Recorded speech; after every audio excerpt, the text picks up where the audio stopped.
How many of you guys have thought about having kids? I know I have, hopefully not anytime soon. But when you think about all the kids that you might have, you might think of all the dreams and all the hopes that you have for your child, whether they're going to go to college, what they're going to do with their lives, if they're going to have kids. These dreams are happy, and I want you to keep these dreams that you might have for your kid in mind. Now picture, when you have your child, being told that your dreams should be shut out the door and you should forget about them because they have an intellectual disability. Unfortunately, this is a reality for many parents, and it was a reality for my parents when my little sister was born with Down syndrome. According to the page titled About Developmental Disabilities, 2% of the U.S. population has an intellectual disability, and that's about 1 million more people than the state of Minnesota. My little sister is one of them, and the number one thing my family did, which was wrong, that we should not have done, was forgetting about those dreams. I'm Zach, this is Hunter.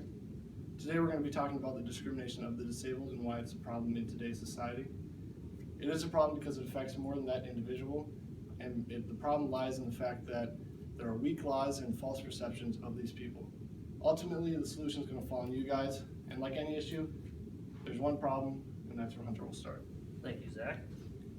The discrimination of the intellectually disabled is a problem because it not only affects the individual, but it affects their loved ones as well. According to an article published by the University of Illinois at Chicago in 2004, 76% of adults with developmental disabilities live at home with a parent or guardian. Now obviously this puts a financial burden on that family, and due to discrimination, it is harder for these individuals to get jobs. And obviously without jobs, they don't have an income and can't help lessen the financial burden on the family. Having jobs for these individuals also gives them a larger sense of independence and sense of belonging in their community. And I personally have had the pleasure of working with about 10 or 15 of these intellectually disabled individuals at the dining center.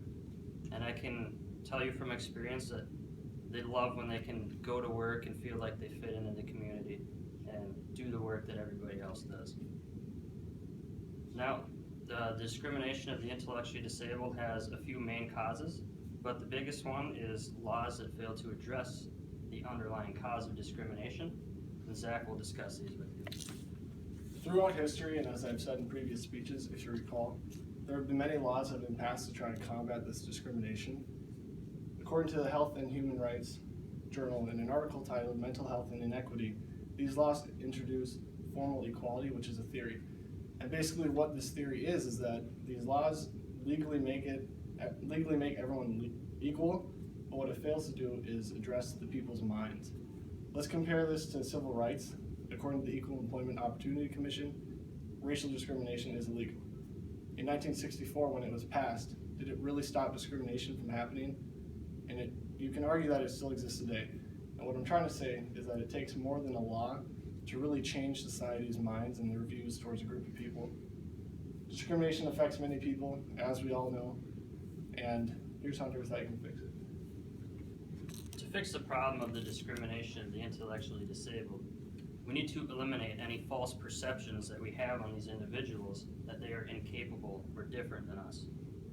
According to the article titled Stereotypes About People with Disabilities, published by the Disability Museum, the most common discriminatory claims is that these individuals are lesser or partial human beings. And this is false. They are human beings.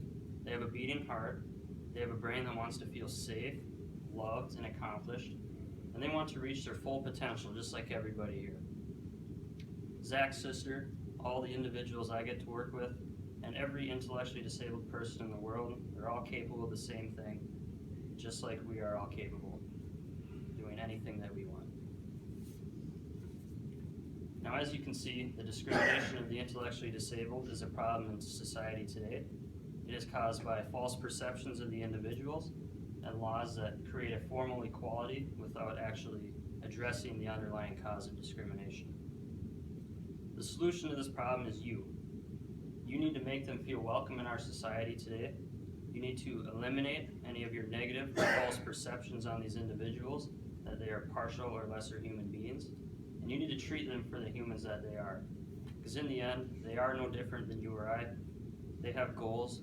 They want to feel loved and included. and they want to feel accomplished and be able to reach their full capabilities just like anybody else. Before we end the speech, I'm going to leave you with a poem written by an unknown author that I think kind of captures what we're trying to say. Not a label, not a word, not a derogatory term you heard. I'm a who, same as you. Do you have a name?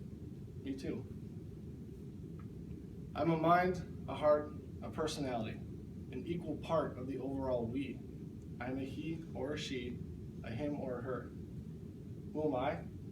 I'm simply me, a person, not a disability.